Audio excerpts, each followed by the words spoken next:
When I came back from the client meeting, the fifth floor was empty. Our desks, computers, even the plants we'd kept alive through endless late nights, gone. In their place, a sleek new setup gleamed under the sunlight, perfectly arranged for the company's new star, Kyle. My team was huddled by the elevator, pale, silent. They'd been told we were being moved downstairs, to the basement, no windows, broken air conditioning, storage boxes stacked against the walls like a prison. Greg, our boss, stood in the hallway, arms crossed, smirking. "Client-facing teams need the best offices," he said. "You'll manage fine in the basement." I didn't argue. I didn't shout. I just looked at my team and said, "Pack your bags." They thought I meant for the basement. I didn't. Flashback. The first time I met Greg. He was magnetic. Talked fast, shook your hand like he was closing a deal with you personally. He told me I was the missing piece to his department, said we'd build something unshakable. For 2 years, I believed him. We took the smallest accounts and turned them into the department's backbone. I defended him in meetings when other executives called his methods reckless. I shielded him from client complaints. But Greg was the kind of man who thought loyalty was just another resource, like office supplies, to be used up. The first crack appeared 6 months ago. A deal I'd nurtured for a year suddenly wasn't mine anymore. Greg handed it to Kyle, a fresh hire with a jawline like a recruitment ad and a LinkedIn full of buzzwords. "Optics," Greg said. "You're better with the small stuff."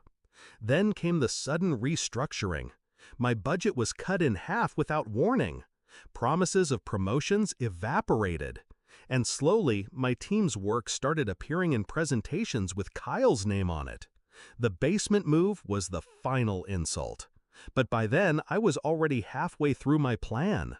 I'd spent the past 3 months building something quiet, off the company radar, a consulting branch under my own name.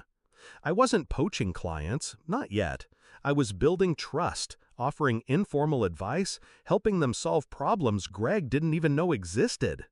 At the same time, I'd been securing NDAs with my team, side contracts, legal, airtight.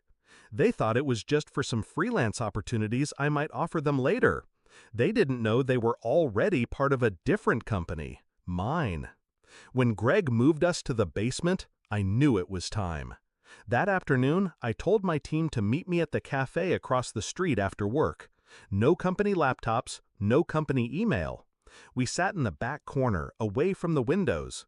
I laid it out. The clients, the contracts, the escape route.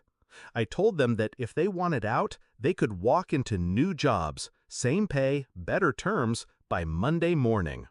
All 5 said yes without hesitation. Execution began that weekend. I filed my resignation quietly on Friday night, set to take effect Monday at 9 a.m. But I didn't send it to Greg.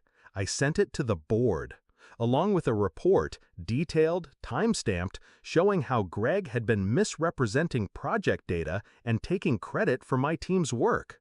Monday morning, my team didn't show up to the basement, or the 5th floor. They were in our new office, 1 block away. Clients who'd been on the fence about renewing with the company signed with me instead. Greg called me at 10 a.m. "You can't just take them," he hissed. "I didn't," I said. "They left." "You think you can build something without me?" I smiled, though he couldn't see it. "Already did." I hung up. The real confrontation came a week later.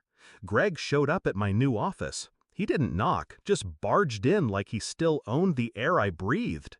His suit was rumpled, his tie was loose. "You're destroying me," he said. I leaned back in my chair. "No, Greg, you destroyed yourself the moment you decided Kyle was worth more than the people keeping you afloat." His jaw tightened. He glanced around at my team, now working in sunlight, laughing, talking.